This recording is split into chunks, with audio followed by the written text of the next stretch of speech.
Subhanallah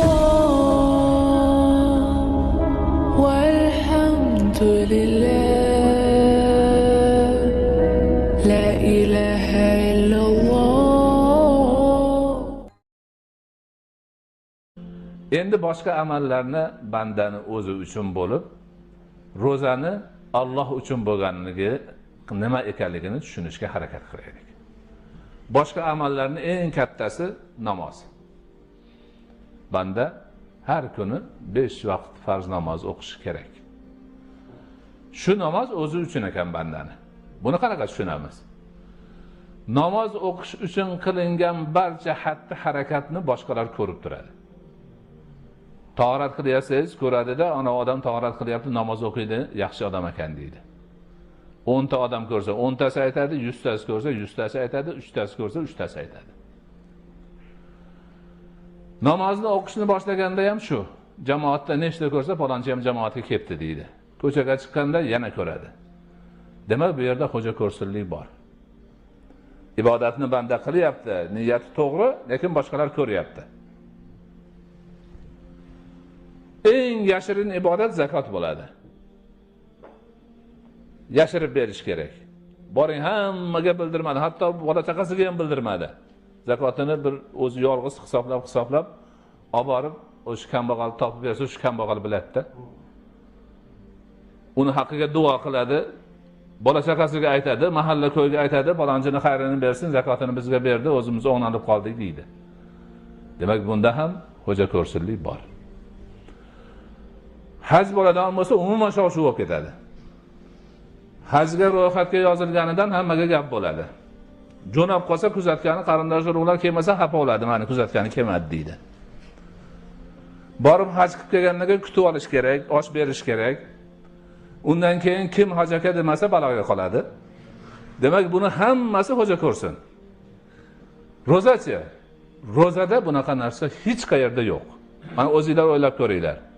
Ertaman alhamdulillah hammamiz saharlikka turyapmiz. Tunda saharlikka turamiz. Birov ko'rmaydi. Hamma o'ziman o'zi ovora, o'zi turadi. Nima uchun turadi? Xudo uchun turadi. Alloh uchun turadi. Alloh ko'rib turibdi, bilib turibdi, hisobini, kitobini qilib turibdi. Men turishim kerak, roza tutishim kerak deb turadi. Shirin uyqusini buzadi. Oromini buzadi. Turadi, saharlik qiladi, faqat Alloh uchun. Ana og'zini bekitdi, niyatini qildi, namozini o'qidi, ko'chaga chiqsa, tutgan ham bir, tutmagan ham bir. Hech kim bilmaydi. Chunki roza ichki ibodat. Yuraveradi. Hammasi aralash-quralash bo'lib yuraveradi. Faqat shu ovqat yeganidan roza tutmaganini bilib qolmasa, boshqa bir farqi yo'q. Bu yerda riyo degan narsa yo'q. Shuning uchun mashoyixlar aytadiki, yoz kunlarida, boshqa vaqtlarda ro'zadorni chanqaganidan, issiq o'tganidan labi quruqshab qolsa, shuni yo'qotib tursin deydi. Ko'rganlar ro'za tutibdi bu demasin. Shu labini qurib ro'za tutganligini alomati paydo bo'lib qolishidan ehtiyot bo'lsin, shuni yo'qotib tursin. Birovlar ana u ro'za tutgan ekan, labi qurib qolibdi desa, savobi kamayib qoladi deydi. Shu darajada riyodan qochiladi ro'zada. Shuning uchun Alloh taolo bu men uchun deyapti. Shuning uchun Alloh taolo buni savobini men o'zim bilib beraman deyapti. Mana shu shaklda Alloh uchun turib, Alloh uchun och qolib, chanqab, shahvatdan o'zini olib qochib, bir oy yurgan odam haqiqatdan yuksak ruhiy maqomlarga erishadi. Chunki taqvo hissi shu holatda turadi. Mana o'zlaringiz tajriba, shaxsiy tajribada ko'ringlar, hammamiz eng yaxshi musulmon bo'lgan vaqtimiz ro'za vaqti. Ibodatda ham, odob axloqda ham, boshqa taraflarda ham. Hatto eng batarin odamlar ham tuppa-tuzuk odam bo'lib qoladi. Chunki ro'za ruhni tarbiyalaydi. Bunaqa ommaviy ro'za tutishlar, nima bo'lishlar 89-yildan boshlangan. 1989-yildan boshlangan. Shunda keyinchilik bo'lib, hammaga ruxsat berilib, e'lon qilinib, azon aytilib, oy ko'rilib, shunaqa ro'za tutgan. Ro'zadan keyin bir 2 kunmi 3 kun o'tdi. Biz shu Yalang'och tarafga bir yerga bordik. Bir odam suhbatdosh bo'lib qoldi. So'raveradi, ro'zani unisi umi, bunisi bumi deb so'rayapti. Bilimli odam. Keyin o'zi tushuntirishga o'tdi. Tafsir dedi, men oliy o'quv yurtida rahbarman dedi. Kichikroq rahbar ekan. To'g'risini aytaylik, Xudodan bekitolmagan narsani bandadan bekitolmaymiz. Birinchi marta bu yil ro'za tutdim dedi. O'sha vaqtda haqiqatan ko'pchilik birinchi marta o'sha yilda tutgan. Birinchi marta ro'za tutdim, ro'zani bunaqaligini men xayolimga ham keltirmagan ekanman. Ro'za tutib olganman, idoramning ishi bilan u yerga bu yerga kiraman. Ular bu narsalarni so'raydi. Shu bir og'iz yolg'on gapirsam ishim bitib ketadi-yu, lekin gapira olmayman. Ro'zam bor. Gapira olmayman, ishim bitmaydi, qaytib chiqaman, xursand bo'laman. Ishim bitmaganiga. Chunki yolg'on gapirmadim. Xudoyo, yolg'on gapirmadim, ishim bitmadi, bir kunim bitib qolar, lekin men yolg'on gapirmaganimga xursandman deydi.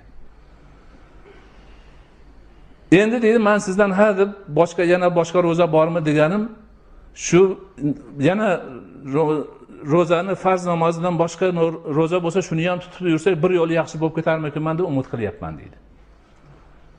Men aytdim, bor, to'g'ri. Shavvolda ro'za bor. Haftani dushanba, payshanba kunlarini Rasul Akram alayhisolatu vasallam tutganlar. Buni tutinglar, nafl ro'za. Yaxshi, xayriyat. Mana shu bor ekan, buni qilamiz biz. Ko'ryapsizmi? Umr bo'yi o'sha vaqtning tarbiyasida o'sgan odam. Oliy o'quv yurtida ishlab yurgan odam. Bir marta ro'za tutib, shunchalik foydasini anglab, oqil odam hammasini demak tushunib, axloqiy bir yuksaklikka erishgan. Demak biz hammamiz ana ro'zani tutganda faqat nima qilib bo'lsa ham iftorga yetib olsam bo'ldi degandan endi yuqoriga ko'tarilishimiz kerak. Iftorga yetishni o'rganganman, endi ro'za tutdim. Ana shu haligi a'zolarim gunoh ishlar qilishdan ham ro'za tutsin endi. Tilimdan yomon gap chiqmasin.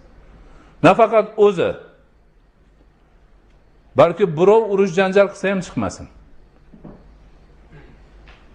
Payg'ambar alayhisolatu vasallam aytadilar: "Man lam yada' qawla az-zuri wal 'amala bihi, falaysa lahu hajatun an yada'a ta'amahu wa sharabahu." Kim yolg'on gapirishni va unga amal qilishni tashlamas ekan, uni taomi va sharobini tark qilganidan Allohga hech bir foyda yo'q. Bu odamning o'zi uchun. O'ziga bog'liq narsada yolg'on bulardan qilmasligi. Endi yana bir boshqa hadis sharifda aytiladiki, "Iza kana yawmu sawmi ahadikum fala yarfus va la yaskhab. Wa in sabbahu ahadun aw qatalahu falyaqul ana imri'un sa'im." Agar biringizni ro'za tutgan kuni bo'lsa, besharim gaplarni gapirmasin. Baqir-chaqir qilmasin. Agar birov u bilan so'kishib qolsa, urushib qolsa, unga "Men ro'za tutganman" desin. Javob bermasin unga. Birov kelib bunga tahdid solyapti. So'kyapti, urushmoqchi. Buni haqqi bor. Bunga nima? Zulm bo'lyapti. O'zini mudofaa qilishga haqqi bor. Lekin shunda ham haliginga yaxshilik bilan "Birodar, men ro'za tutganman" desin. Uni so'kmasin. Mana shu darajada. Demak, mana shu yo'l bilan ro'za siz bilan biz mo'min musulmonlarni ruhiy tarbiyamizni joyiga qo'yadi. Qalbimizni poklaydi, axloqlarimizni yuksak saviyaga ko'taradi. Mana shu haqiqatlarni biz tushunishimiz, o'zlashtirishimiz, ularga amal qilishimiz lozim. Islom ummati Muhammad alayhisolatu vassalomni boshqalardan farqi ham shu. Eshitganini eshitib qo'yib ketavermaydi. Eshitgandan keyin bilmagan narsasini bilib unga amal qilishga o'tadi. Mana shunaqa suhbatlardan, va'z, nasihatlardan, o'qigan kitoblardan bir kunligida hech bo'lmasa bittasiga amal qilib borsak, Allohning kuni ko'p, hammasi yaxshi bo'lib ketadi. Hammasi yaxshi bo'lib ketadi. O'sha yuksak islomiy axloqlar, savob beradigan maqomlarning sohiblari bo'lamiz. O'shanda ichimizda nimaga falonchi roza tutib yolg'on gapiryapti degan gap qolmaydi. Nima uchun falonchi o'zi namoz o'qiydi-yu, odamlarni aldab yuribdi, pulini olib qochib ketyapti demaymiz. Nima uchun falonchi hajga borib kelsa ham avvalgidan battar o'lib yuribdi degan gap qolmaydi. Chunki ibodatlarimizni biz mohiyatini tushunyapmiz, ularga ruh kirityapmiz, ularning halovatini tatyapmiz va o'sha ibodatlar bizni to'g'ri yo'lga yo'llayapti, qalbimizni poklayapti, axloqimizni yuksak darajaga ko'taryapti.